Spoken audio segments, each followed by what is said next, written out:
Assalamu alaikum wa rahmatullahi wa barakatuh. Welcome to this episode of Dealing with Difficulty. My brothers and sisters, one of the aspects of dealing with difficulty is the difficulty when it comes to connecting with Allah. We spoke about the verse, وَاسْتَعِينُوا بِالصَّبْرِ وَالصَّلَاةِ. Seek help through patience and prayer. But many people find it difficult connecting with Allah subhanahu wa ta'ala. That is a reality we need to speak about. Are you finding it hard to connect with your Maker? Number one, ponder over who you are. Ponder over where you came from. Think about when you were little, you were helpless, your parents helped you. But there was a time when your parents were equally little and their parents helped them. And there was a time when they were equally little and their parents, who happened to be your grandparents, helped them. And so on backwards, right? Until we got to the beginning of a species. It has to have been. Because the population of the globe is increasing. It means the further back we go, the more it would have been a decreased number until we got to one.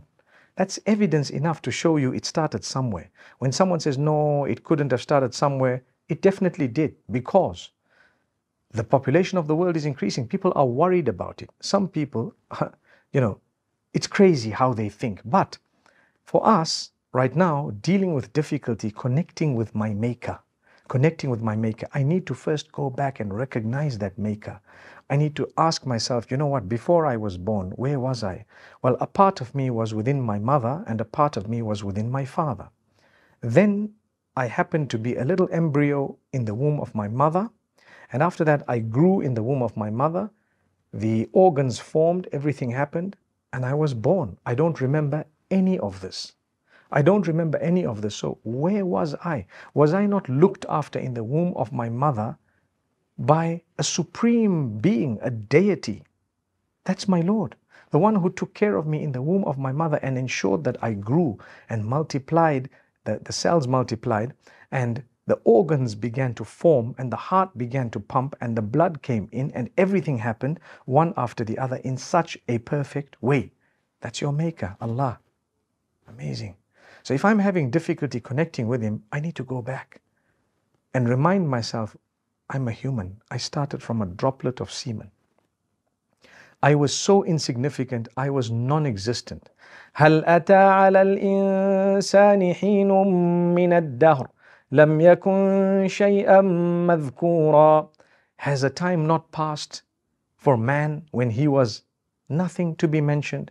Did that stage and phase not pass regarding you and I, that we were non-existent, not spoken about, not even mentioned, not worth mentioning? People would be considered mental if they mentioned us because it was impossible. We didn't exist. But Allah says, we know, we made you. Allah says, Inna khalaqna al-insana min nutfa. We created man from a droplet of semen. Now people might argue that, oh, well, Allah says, I created you from soil, from dust, and so on, from a droplet of semen. So which one is it? And why does it seem like there's a contradiction? There's no contradiction. Those are different stages of creation of man. So sometimes Allah says, dust, soil that's mixed with dust, a shape was made, man was created, and then the reproduction happened in a different way, and therefore the droplet of semen comes into play. That droplet of semen mixed with something gave an embryo, and we grew. When we were born, as much as we can't even remember the day we were born, man starts arguing with revelation and starts saying, well, we're going nowhere and we just got to enjoy this life. And Allah says, hang on, you don't even remember where you came from. You don't even know exactly where you came from, but we told you where you came from. And others, we allowed them to witness something that you cannot remember. They witnessed it and they told you about it. And we are going to tell you about something that you haven't witnessed because it hasn't yet happened, but we are going to tell you about it in a similar fashion. So what is that? I don't remember the day I was born, but I'm convinced because people told me about how I was born, when I was born. My date of birth is not remembered by me for its day because I didn't have the memory at that particular time. But the people memorized my date of birth and I found it out later, and now I know my date of birth. Not because I remember the day, but because I was told about the date. So the same applies on the other end of life, where when I enter into the hereafter, whatever happened on earth is going to become irrelevant besides a few things. The main thing is your deeds. What good did you do? Did you do good? Well, if you did good, welcome, mashallah. You'll be happy to enter the new phase. You know, when we play computer games, and many people waste their lives on games. Married men and women and children waste their lives on games. They oppress and they really do not fulfill the rights of their spouses and children and those whom they live with, because they are stuck with the games. But they don't ever learn the lesson from the game.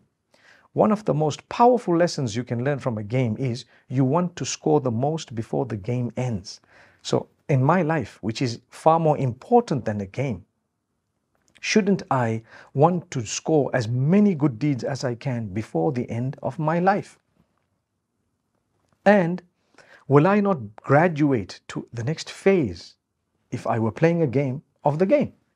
Well, in my life, when I do good, I'm going to graduate to the next phase.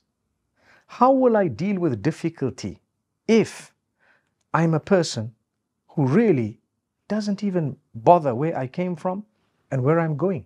So to be helped in your difficulty, connecting with Allah, you must make sure that you think of where you came from and where you're heading, and the opportunity that you have that is limited in this world. Another point, think about what you're going to take with you and what you brought with you. What did you bring with you from wherever you came from? Nothing. What are you going to go with? What have people gone with? Nothing, besides their deeds. Again, do good deeds. It should help you in your connection with Allah.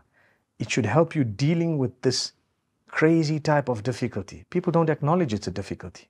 Some people who don't believe don't even want to connect with their Maker. That itself is a hardship. It's a difficulty. We are here to encourage you to say, consider your Maker. Consider that you are actually very limited in your capacity. I give you another example. To be able to connect with your Maker, you need to consider the creation of the same Maker. What else did He make besides you? لَخَلْقُ السَّمَاوَاتِ وَالْأَرْضِ أَكْبَرُ مِنْ خَلْقِ النَّاسِ وَلَكِنَّ أَكْثَرَ النَّاسِ لَا يَعْلَمُونَ. Allah says, the creation of the skies and the earth is bigger than the creation of man. But many of mankind do not know. Allah Almighty also tells us, ponder over the creation of the day and the night, the rotation of the day and the night, the creation of the skies and the earth and so on. Ponder over these things. Why? Because it is definitely, for those who have intellect, these are signs that will help you connect with Allah. So when I think of the earth, think of how tiny it looks from space. And yet as you zoom in, zoom in, zoom in, you find so many people, each one thinks he's a big deal. And each one thinks that he is powerful. And each one has his own phone and his own money and his own this. And yet he came with nothing and he's going with nothing. Allah shows you, it's not just you who's insignificant. It's you and the entire globe is insignificant. The earth that you're on is so minute and tiny as compared with the rest of the planets we've made and whatever else we've made. Allah Almighty tells us, man, don't you think about it? Are you not going to think of how the day and night rotate? Are you not going to think about how perfectly everything happens? Do you really reckon that it just happened and there is no Maker? There is. There definitely is a Maker. And I'm going to put my head on the ground for Him and Him alone. Whoever made me, I owe Him worship. Whoever I'm going to return to, I owe Him worship. I will put my head on the ground only and solely for Him. I hope that these few words would help you to navigate through the difficulty of connecting with your Maker. Recognize Him. Ponder over who you are, where you came from, where you're going. Ponder over the creation of the Almighty. What you came with, what you went with, or what people go with. Nothing besides their deeds. Do good deeds and Allah will open your doors. أقول قولي هذا وصلى الله وسلم وبارك على نبينا محمد.